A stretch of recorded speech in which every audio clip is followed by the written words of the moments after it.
To put together really good outfits, you need a basic understanding of color. And color is one of those things that has all of these rules that are thrown about. Some people say you shouldn't wear black and blue together. Some people say you shouldn't wear brown and black together. I think those types of rules are unhelpful, and actually largely they're untrue, and you can get some great navy and black fits, you can get some great brown and black fits. I mean, see half of the stuff that Prada's done. But these rules do come from color theory, and there's a reason that they formed. In order to kind of give you a bit of help in how to choose colors for your outfit and how to understand good from bad, I think we'll go firstly to the basics of color theory, what color actually is and where these ideas of matching the right sort of colors came from. So we'll go back into history right to 1708, and a guy called Boutet came up with this idea of the color wheel. This is the connected spectrum of all colors around in a wheel shape, going from the kind of fundamental colors, those primary colors that make up all color, outwards. Now we can use this color wheel really strategically when we're thinking about putting together our outfits. You'll have heard of complementary colors before. These are colors that basically will complement each other and work with each other. These are because they're the most different on the color wheel. They're easy for us to understand in our mind because we perceive them as this big difference, this big gap between. Let's just look at a quick example from the runway. So from this Miu Miu show, it's Miu Miu Spring Summer 24, you can see the use of light blue and yellow. We've got the light blue in the shirt and the trunks on the bottom are in this yellow. Now these two colors are directly opposite each other on the color wheel. I've dropped this photo, this screenshot, into Adobe Color, and you can see how it actually looks on a color wheel. And you'll see there's some colors, the blues clustered on this side, and then we've got some colors, the yellows clustered on this side.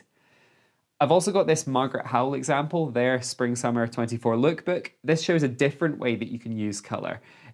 We'll drop this into Adobe Colors as well and see that all of those colors are actually in the same sort of place on the color wheel. This is what we call an analogous color scheme. All of those colors are so similar, they'll naturally complement each other. So we've got complementing each other by being similar or complementing each other by being as different as possible. If you use these basic rules and kind of drop in your own photos into a tool like Adobe Color, you'll start to see why certain combinations work and why these things look good and like the theory behind that as well. When you see a bad outfit, something that you think the color just doesn't work in, and you drop it into Adobe Colors, you'll see that these nodes will start going off in different directions. It'll look a little bit more erratic and a little bit less harmonious. And the reason that you might perceive those colors as bad is just because those shades, tones, and colors are so all over the place, your mind can't sort it out and make sense of it because we look for certain patterns in the way that we understand color. Another quick point to remember is you are colors as well. Your skin has a color, it has a tone. Your hair has a color and it has a tone. When you're planning your outfits, you can think about using those elements in the things that you put in.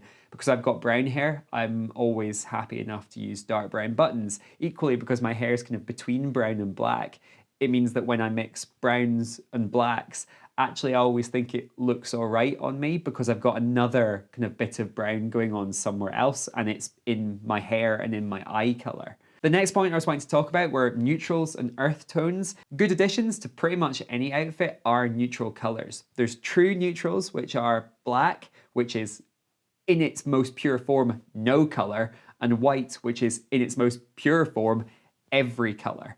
Now those can then be used to basically break up outfits or add kind of specific drama to outfits as well. There's also this idea of kind of general neutrals, which are things like greys and beiges. You need to be a bit careful though, because those can be a little bit sneaky and they can sometimes contain other colors within them. Earth tones are now known as being in the same sort of category as neutrals. They're the sorts of colors you see around outside in nature, things like browns and yellows, even dark greens. The reason that these can be neutral is because they're so common around us. We see it when we go outside, so they don't look jarring when paired with other colours. It's also important to think about how we perceive colours psychologically as well. Some colours have some pretty universal meanings. We've got things like being related to nature with autumnal earth tones, maybe natural hues, blues in the coast, yellows in the sand, through to psychological connections with darker colours and darkness. Maybe those are things that are moody and brooding and more dramatic.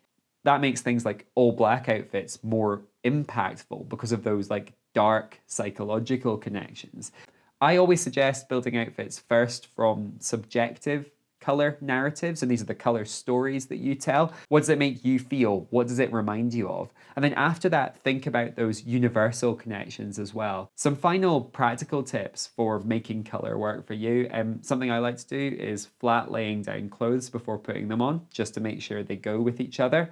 You can also then take that flat lay, take a photo of it and pop it into Adobe Color to see the general color scheme that it's forming and make sure that it makes sense. You can use inspiration, absolutely use runway inspiration, street style inspiration, videos, people you see. You can also put those into mood boards as well, and you'll see those mood boards start to create kind of general color palettes that you can pick from. Hopefully this was quite useful to you. If you like this video, do feel free to subscribe to my channel. I'm thinking about putting out some more content like this, maybe some more specific men's fashion stuff as well. And do feel free to give the video a like too. Thanks very much, guys.